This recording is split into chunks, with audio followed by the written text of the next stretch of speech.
사도행전 5장이 되겠습니다. 5장 1절로부터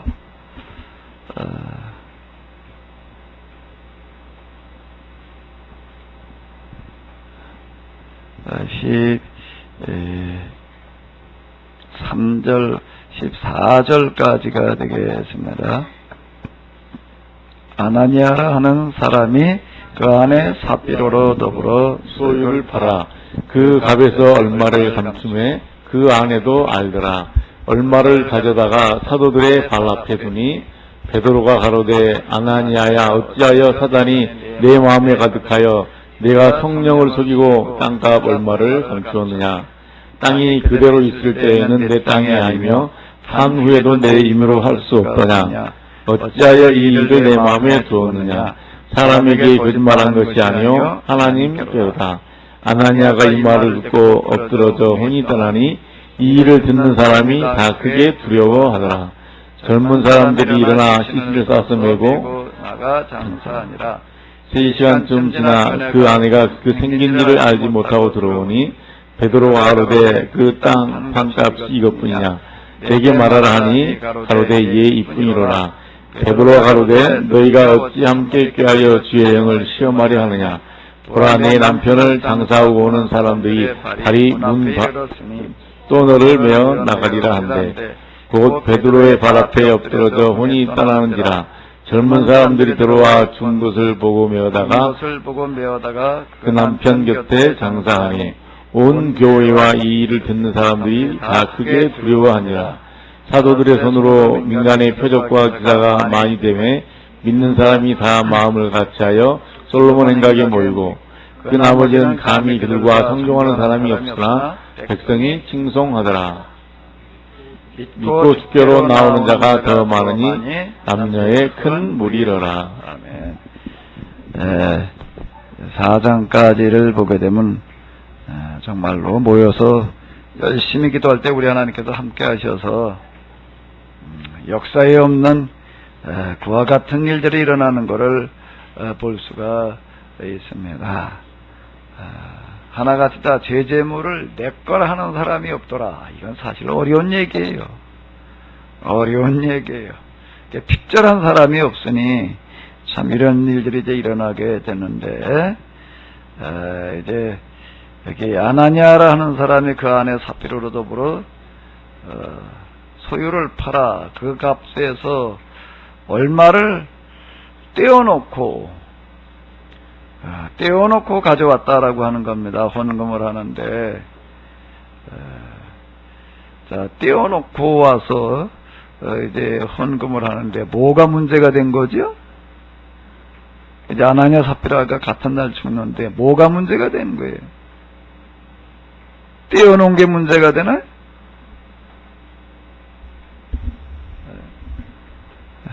헌금을 안 하다가 죽는 게 아니라 헌금하다 죽는 얘기가 나오는데요. 뭐가 문제가 된 거예요?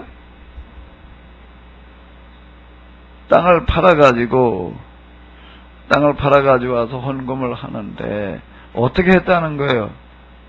다 하지 않고 일부를 떼어놓았다라는 겁니다. 그럼 떼어놓은 게 문제였을까요? 뭐가 문제였을까요? 떼어놓고 어떻게 하는 게 문제가 되는 거죠? 여기 보게 되면 이런 얘기가 있습니다. 내가 성령을 속이고 땅값 얼마를 감췄느냐라고 이렇게 얘기를 해요. 이 얘기 속에 들어가 보게 되면은 무슨 얘기가 되는 거예요? 일부러 떼어놓고는 뭐라고 가져오는 거죠? 전부라고 다 가지고 왔다라고. 자, 요렇게 얘기를 하는 겁니다. 그거를 이제 뭐라고 얘기를 하는가 하면 사단이 내 마음에 가득하여 내가 성령을 속였다라고 이렇게 이제 이야기를 하고 있는데요. 땅을 팔아가지고 일발을 떼놓고 다 가져온 것처럼 한 이게 문제가 돼가지고 이제 베드로가 이제 야단을 칩니다. 땅이 그대로 있을 때는 내 땅이 아니며 판 후에도 내가 마음대로 할 수 없었느냐. 내 마음대로 할 수 있는 게 아니냐. 누가 일부러 하라고 그런 것도 아니고 임의대로 내 마음대로 내가 할 수 있는 거 아니냐. 어찌하여 이런 이 일을 내 마음에 두었느냐. 이건 사람에게 거짓말한 게 아니라 누구한테 한 거라고 그러는 거예요? 하나님께 그냥 뭐라 그런 것도 아니고 야단친 거예요. 그냥 이렇게만 얘기했을 뿐인데 어떻게 했다는 얘기예요? 아나냐가 이 말을 듣고 어떻게 됐다는 거예요? 그 자리에서 죽었다. 참 이런 얘기가 여기 지금 이제 나오고 있습니다. 그냥 단순하게 이렇게 말했는데도 이렇게만 했는데 이제 종류는 어떤 그런 이야기를 이렇게 볼 수가 있는데 이제 그 아내가 막 그 자리에 같이 있었던 건 아닌 것 같아요. 3시간쯤 지나서 이제 무슨 일이 생기지를 못하고 왔는데 베드로가 또 묻는 거예요. 땅 판값이 이것뿐이냐? 그랬더니 그게 다라고 얘기를 하는 거예요. 그랬다가 같이 죽는 어떤 이제 이런 거를 볼 수가 있습니다. 온 교회와 이 일을 듣는 사람들이 다 크게 두려워했다라고 이렇게 얘기를 하고 있는데요. 자, 오전에도 우리가 이제 계속 보는 것처럼 왜 이런 이야기가 여기 들어있는가 하게 되면은 이스라엘, 구약의 이스라엘, 신약의 교회는 전적으로 무슨 공동체라고요? 계약 공동체다라고 하는 겁니다. 그러니까 특별한 관계다라고 하는 거예요. 구약 성경을 이렇게 보게 되면은 우리가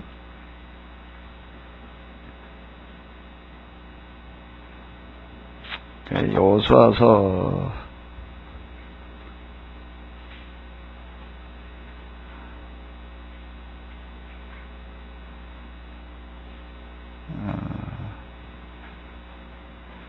몇 장으로 가면은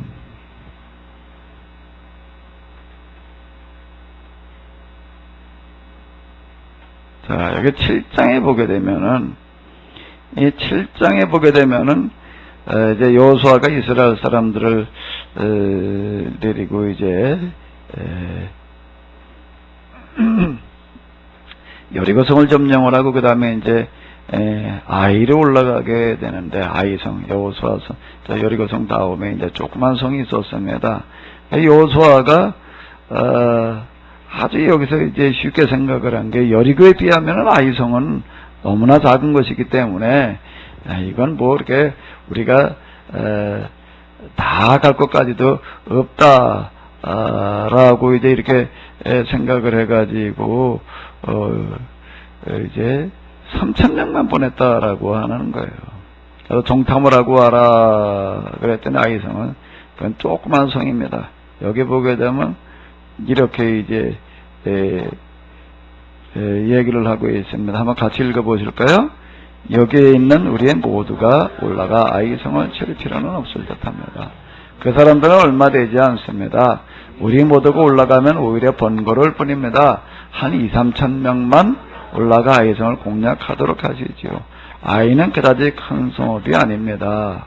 그때 여호수아 넉넉하게 돼 3,000명을 이제 보냈는데 가가지고서는 아이성을 점령하기는커녕 36명이나 이제 죽어가지고 오는 어떤 그런 이야기를 이제 볼 수가 있습니다.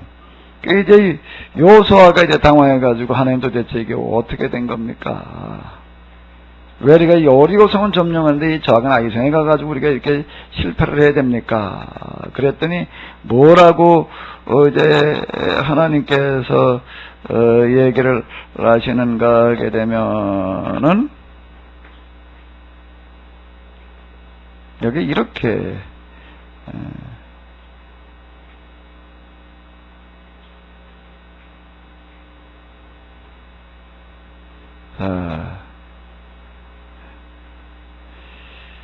자 여기 일단 11절만 한번 현대 성경으로 보시겠습니다. 분명히 말하지만 이스라엘이 내 말을 따르지 않았다. 잘못한 일이 있으니 전쟁에 질 수밖에 더 있느냐. 나하고 분명히 지키겠다고 계약을 맺어놓고서도 그 약속을 지키지 않으니 말이다. 내 명령을 우습게 여긴 까닭이다. 이거 내 것이므로 반드시 없애버려야 한다고 이런 것 없애버리기는커녕 도둑질하고 훔치고 심지어 눈속임까지 하려 들다니 어디에 말이나 될 법한 짓이냐. 남겨두어서는 절대로 안 된다고 일껏 일러주었건만 욕심부려 제 것으로 삼다니 싸움에다 지는 건 기정사실 아니냐. 자, 이렇게 이제 얘기를 하고 있는데 그 뒤에 이렇게 우리가 보게 되면은 잘 아는 것처럼 이제 제비를 뽑았더니 이제 누가 가려지는 거예요? 아간이 걸렸다라고 하는 겁니다. 아간이라고 하는 사람이 여리고성에 들어갈 때 그 재물 가운데 일부를 갖다 이제 감추어 두는 바람에 누구도 모르게 이제 감춰 두었는데 누구도 모르기는 사람은 모르지 모르지만 하나님도 모르실 수가 없는 거죠. 이 한 사람의 죄를 짓는 바람에 이스라엘 사람들이 여리고로 갔다가 아이성으로 올라갔다가 거기서 오히려 패해가지고 36명이나 죽어가지고 오는 어떤 그런 거를 볼 수가 있습니다. 근데 여기도 지금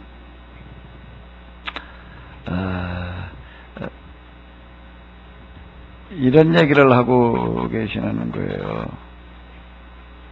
나하고 분명히 지키겠다고 뭘 맺어놓고서요? 계약을 맺어놓고서 그 약속을 지키지 않았다라고 이렇게 이야기를 하십니다. 이게 이제 요 이야기는 어떤 이야기인가 하면 이스라엘 사람들이 애굽에서 나와가지고 광야를 거쳐서 가나안에 들어갈 초기의 이야기예요.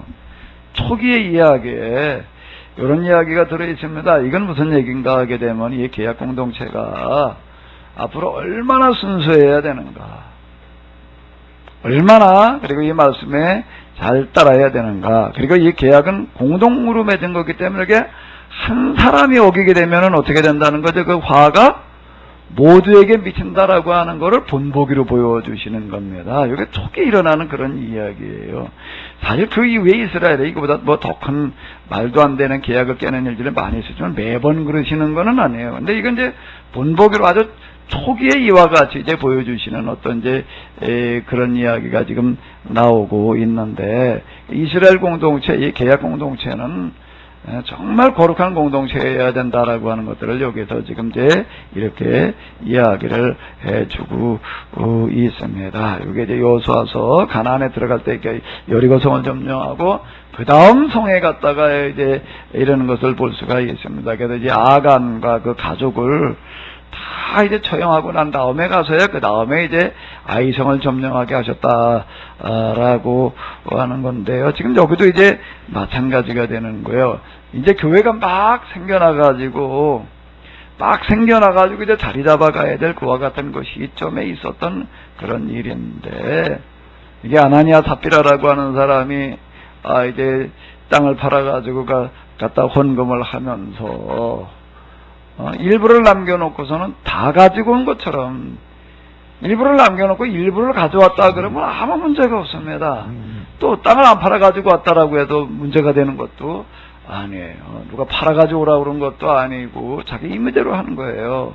그런데 그걸 팔아가지고서는 일부를 남겨놓고 다 가지고 온 것처럼, 참 어떻게 보고도 별로 큰 문제도 아닐 것 같은데, 그런데 이것도 용납이 안 된다라고 하는 겁니다. 이 교회라고 하는 데가 어때야 되는가라고 하는 것을 여기다 잘 보여주고 있는데요.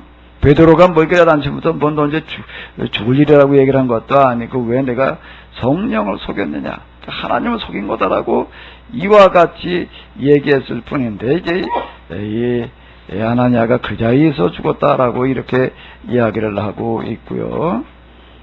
온 교회와 이를 듣는 사람들이 다 크게 두려워했다라고 말을 하고 있습니다. 그러면서 그 다음에 이런 이야기가 나오고 있어요. 한번 읽어보시겠습니다. 그 나머지는 감히 그들과 상종하는 사람이 없으나 백성이 칭송하더라.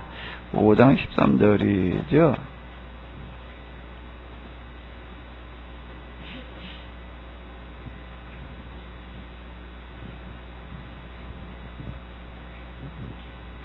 (5장 13절)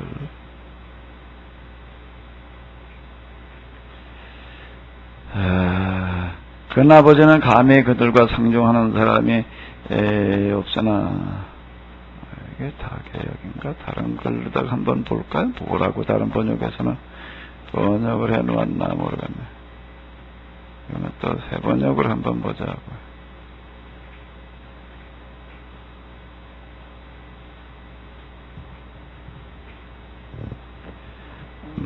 현대 성경이 이렇게 얘기를 하고 있습니다. 어떤 사람들은 사도들을 극진히 존경하면서도 감히 그들 속에 가담할 생각을 하지 못했다라고, 다른 사람들은 누구 하나 감히 그들의 모임에 끼어들지 못하였다.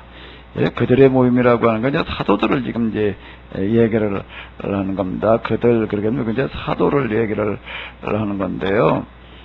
사도들을 극진히 존경하면서도 그들 속에 가담할 생각을 하지 못했다라고 이제 또 이게 새 번역에서는 그 사람들은 누구 하나 감히 그들의 모임에 끼어들어서, 그들의 모임은 사도들을 얘기를 하는 거예요. 여기서 요 그들이라고 하는 것은요, 사도들을 이야기를 하는 건데, 자, 이제 이런 이야기가 되는 거예요. 요게, 요 얘기가 이렇게 보게 되면 예루살렘에 교회가 생겨가지고 이제 3,000명이 이제 1차로 회심을 하는데, 그 3,000명은 대부분이 어떤 사람들인가 하면 외국에서 이제 방문했던 사람들입니다.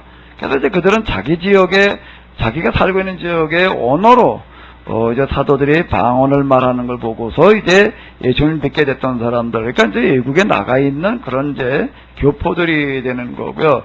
그런데 이제 성전 비문에서 안전배인가 일어나고 난 다음에 이게 5,000명이 이제 회심을 하게 되는데, 그 5,000명은 예루살렘에 사는 사람들인 거예요. 예루살렘 주민들인 거예요, 주로. 이제부터 이게 본격적으로 이제 제대로 교회가 이제 세워지게 이제 되는 건데요. 자, 예루살렘이라고 하는 곳은 어떤 곳인가 하게 되면 이스라엘의 수도여서 여기에는 이제 성전이 있습니다.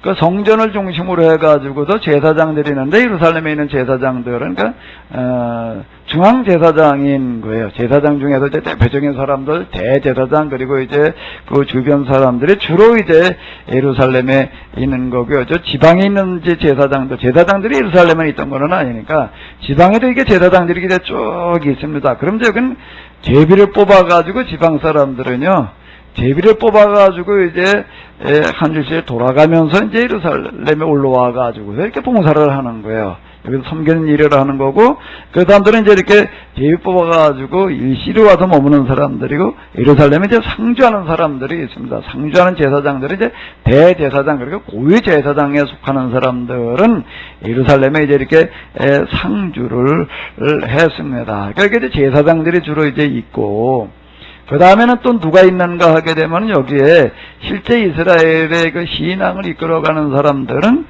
제사장들이기보다는 서기관이라고 불리는 사람들이 있었습니다. 이 사람들은 본래 율법에는 나와 있는 사람들이 아닌데 바벨론 포로를 겪으면서 이제 성전이 없어지다 보니까 이제 이 사람들 신앙의 구심점이 사라진 거예요. 구심점이 사라졌을 때 신명기를 가지고 와서 가르쳐 주었던 예언자들, 그리고 그들을 이어서 이제 성경을 가르치는 사람들이 등장을 해가지고서 신앙의 구심점 역할을 하게 됩니다. 이 사람들 이제 서기관 또는 랍비라는 게 우리말로 하게 되면 선생, 그와 같은 뜻이 이렇게 되겠는데요. 이 서기관이라고 하는 칭호는 고대에서는 일반 관리들을 이제 서기관들, 자 이렇게 이제 불렀던 어떤 이런 건데, 뭐 랍비, 서기관 또는 이제 그 바리새인 같은 어떤 그룹의 사람들이라고 이렇게 이제 보면은 되겠습니다. 이 사람들은 이제 그 혈통으로는 제사장 혈통은 아니에요. 그냥 일반인들인데 그 중에서 성경에 대해서 지대한 관심을 가지고 연구를 하고 가르치던 그와 같은 사람들이 이제 되겠습니다. 그 이제 랍비 또는 서기관이라고 하는 그런 독특한 계층이 이제 포로기 이후 이렇게 생겨나게 되는데, 요 당시에도 이 사람들의 신앙생활에 있어서 실제 구심점 역할을 했던 사람들인데, 이 사람들도 그 이제 이 성경을 가르치고 뭐 활동하는 것들을 어디서 주로 했는가 하면 성전을 중심으로다가 이제 움직이고 있었습니다. 그러니까 예루살렘은 제사장들, 서기관, 바리새인, 이 사람들이 이제 중심지가 되는 거예요.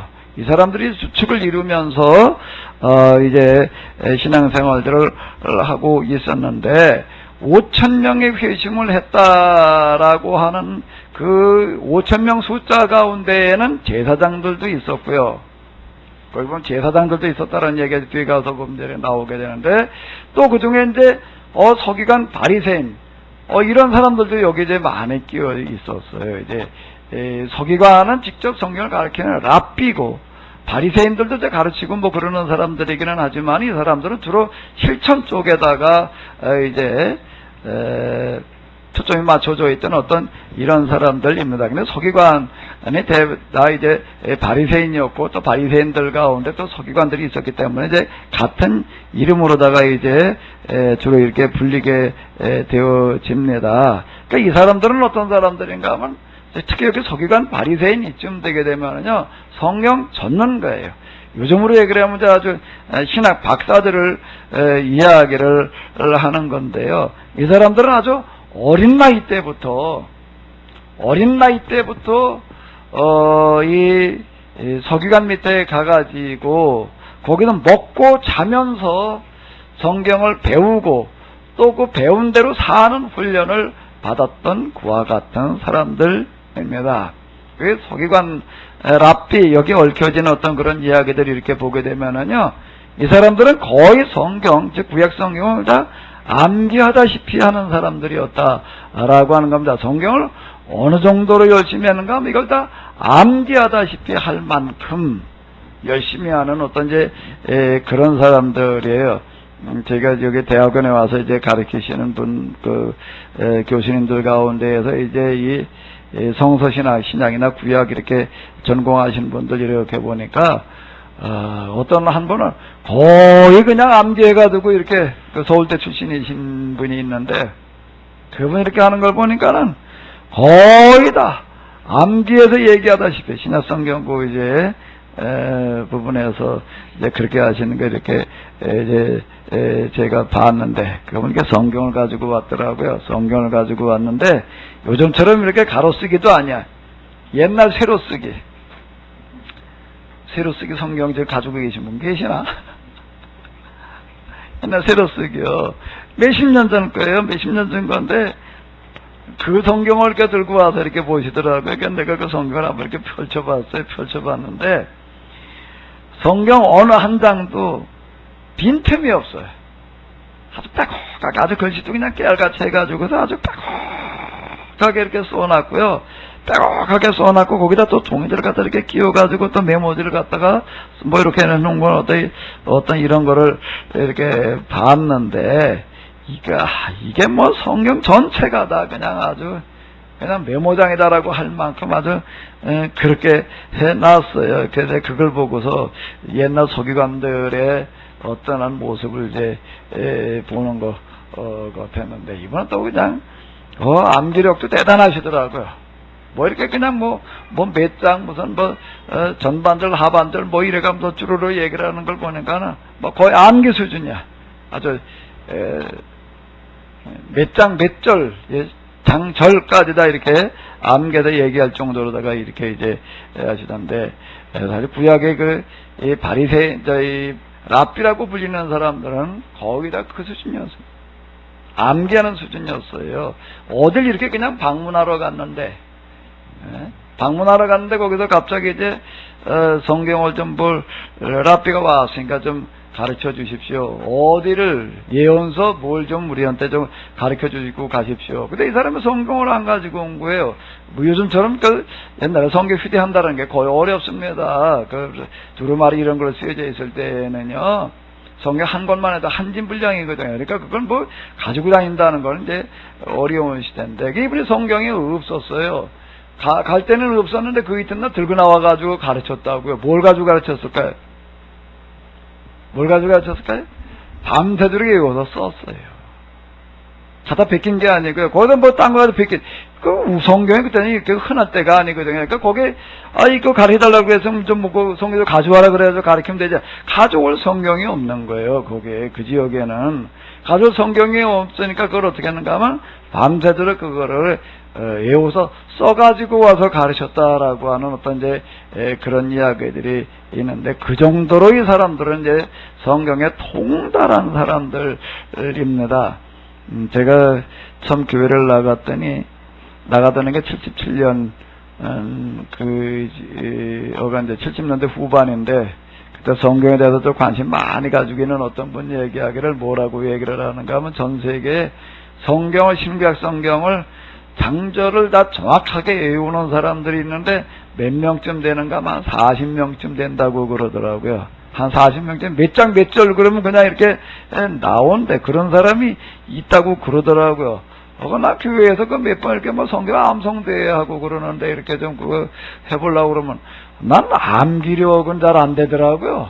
난 외우는 건 아주 싫어요. 나 외워지지도 않고, 외워지지라는 게 실제 잘 외워지면 재밌을 텐데 안 외워지니까 그건 용 못하겠더라고요. 성경 암송대 이런 걸 내면 아무리 그걸 해도 그냥 뭐 산상수훈 뭐 이걸 다 한번 외워보려고 이제 그런 적이 있었는데 그거 안 외워지더라고요.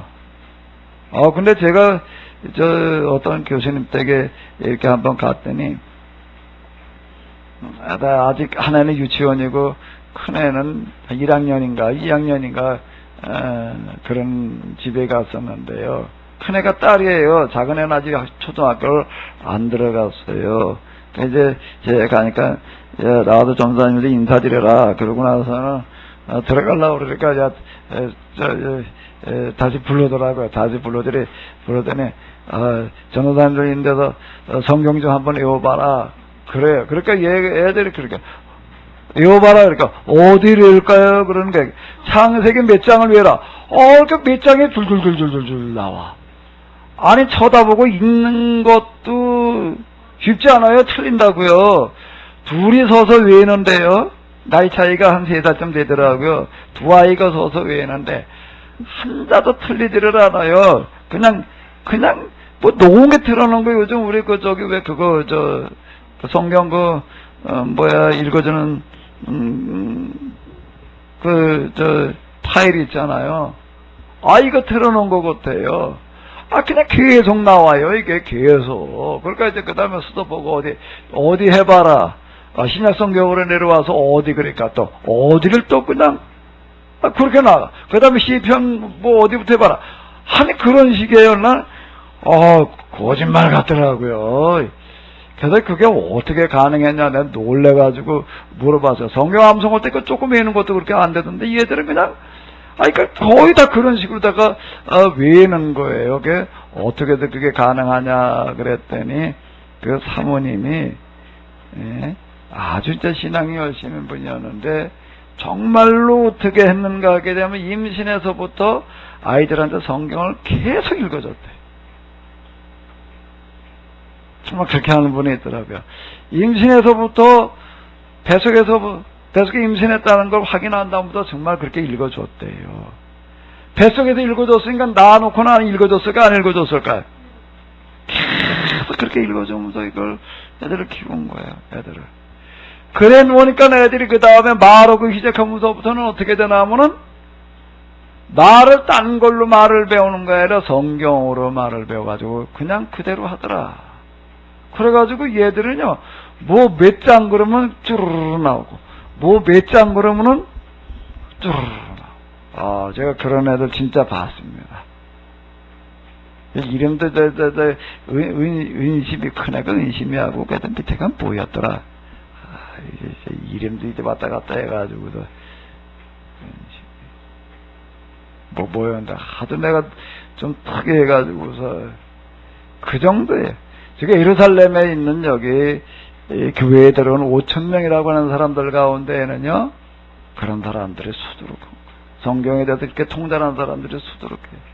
그런데 그들에게 지금 성경을 가르치고 있는 사도들, 베드로를 비롯한 야고, 요한 이런 사람들은 어땠을까요? 베드로, 야고, 요한은 성경을 얼마나 알았을까요? 알아봐야 좀 들은 거 얼마. 거기에 지금 베드로가 나서서 설교를 하고 그냥 사도들의 가르침을 따라서 이렇게 얘기를 하는데, 베드로라고 하는 사람은 어떤 사람인가 하면 글자를 몰라요. 그때 헬라어로다가 그 구약 성경에다, 그때는 아직 신약 성경이 없을 때고 구약 성경만 있을 때인데 헬라어로 성경이 쓰여져 있었는데 이걸 읽을 줄을 몰라요. 갈릴리 사람들 가운데에선 대부분 다 그랬습니다. 고대에 글을 읽을 줄 안다라고 하는 거는 그건 대단한 수준이에요. 읽을 줄 안다라고 하는 거는요. 읽을 줄을 몰라. 성경 읽을 줄도 모르는 사람이 성경에 대한 아주 통달한 이런 사람들을 앉혀놓고 성경을 가르쳐야 되는 거예요. 자, 그러니 이게 좀 어떨까, 이게. 쉽지 않은 문제에 부딪히는 거예요. 쉽지 않은 문제에 부딪히다가 보니까 이제, 자꾸 이제 어떤 사람들이 있나, 이제 사도한테 이제 가르치려고 그러는 사람이 나오는 거예요, 이제. 뭔 어떻습니다. 이제 이러는 사람들이 나오는 게, 뭐 그렇게 좀 알려주는 게 뭐 잘못한 거예요? 잘못된 거예요? 그런데 여기 보니까 뭔 얘기가 되는가 하게 되면은 여기 요 얘기가 지금 이런 말이 있어요. 이런 말이 바로 이 얘기가 되는 거예요. 다시 한번 읽어봐봐요.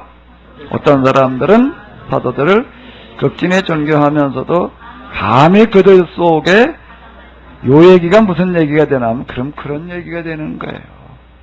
자기도 사도들 틈바구니 길 속에 끼어가지고서 어떻게 하겠다는 거예요. 이걸 가르치려고 드는 사람들이 있는 거예요. 근데 지금 아나니아 삽비라의 그 일 이후에 어느 누구도 감히 그렇게 하려고 마음 먹는 사람들이 없었다라고 하는 그런 이야기가 이제 되겠습니다. 자, 이게 지금 하나님께서 하시는 방식이 이제 초기 이제 교회의 모습인데요. 자, 이제 하나님께서 인도하시는 교회의 모습이라는 게 어때야 되는가라고 하는 것들을 여기서 이렇게 보여주는 건데, 자, 그럼 뭘 어떻게 해야 되느냐라고 얘기를 한다라고 하게 되면은 이런 얘기가 되는 겁니다. 베드로 어떻게 설교를 한 번 해본 사람들이 3,000명, 5,000명 앞에 서가지고 그것도 공회에 가가지고 그렇게 이제 이야기를 하는가라고 한다라고 하게 되면은요, 요런 이야기가 있습니다. 한번 읽어보세요. 내가 뭘 속이고요? 성령을 속이고.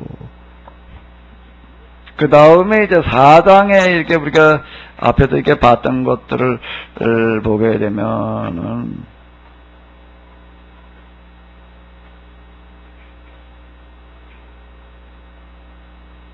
베드로가 이렇게 성령이 여기 보세요. 이렇게 얘기를. 자, 한번 읽어보시기 바랍니다. 베드로가 성령이 충만하여 가로되. 자, 그럼 여기 이제 5장으로 넘어가 가지고서요. 감히 이제 그들 가운데 끼어드는 사람이 없었다. 여기 성경 아주 통달한 이와 같은 사람들이, 성경을 통달했던 이와 같은 사람들이 이제 사도들 틈에 껴가지고서 뭐 어쩌고 저쩌고 하려고 하는 어떤 그런 사람들이 없었다라고 하는 어떤 그런 이야기는 무슨 이야기가 되는가 하게 되면은 요 시대에는요, 전적으로 누가 일러주시고 누가 가르쳐 주셨는가 하면 누가요? 성령께서 인도해 주셨다. 자, 지금 요한복음을 보게 되면은 이제 거기 보혜사 성령을 이야기하는 가운데 그런 언급들이 이제 여러 번 반복해 나오는데, 너희는 무엇을 얘기할 걸 미리 준비해 놓지 마라. 어떻게 한다는 거예요? 누가 가르쳐 주신다고요? 성령께서 할 바를 일러 주시리라 라고 이렇게 얘기하는 구절들이 이제 나오고 있는데, 요 시기는 정말로 그와 같았던 때였다 라고 하는 겁니다. 우리가 어렸을 때부터 배워가지고 성경을 익혀서 이야기하는 거 가르치는 것도 중요하지만 그 위에 누가 가르쳐 주시는 거예요? 성령께서 가르쳐 주시는 가르침이 있다 라고 하는 겁니다. 저도 하나 경험하는 게 있는데요. 그게 뭔가 하게 되면은요,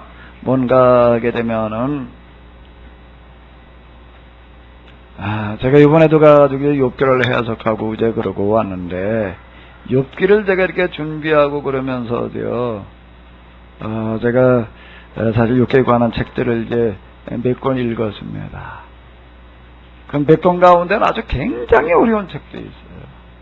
독일 사람이 쓴 어떤 그런 욥기 책 보니까 이건 뭐 아주 그냥 욥기에 대한 어떤 그런 이제 학문적인 흐름이라든지 뭐 이런 거 다 해놓은 것부터 뭐 어쨌든 이제 좀 여러 권 갖다 이렇게 읽는데 사실 그게 많은 도움을 제가 이제 받았습니다. 이렇게 읽는 거는 많은 도움을 받는데, 그런데 제가 이번에도 경험한 거는요, 뭔가 그렇게 이제 제가 학자들이 써놓은 책을 통해서 이렇게 배우고 그러는 부분도 있지만은요, 제가 이번에 욥기를 해석한 그 주요 핵심, 골짝, 흐름, 그 결론 이런 것들은요, 그 책 속에서 나온 게 아닙니다.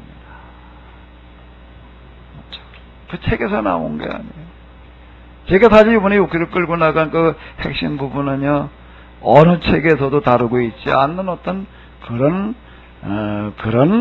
방향이었습니다. 그게 어떻게 해서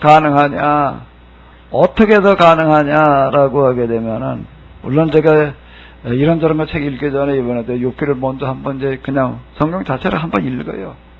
읽고 그 다음에 여러 책들도 읽고 뭐 이제 그러고 하는데, 그러면서 저는 조용히 그 욥기의 내용 하나하나를 가지고 이제 묵상으로 들어갑니다.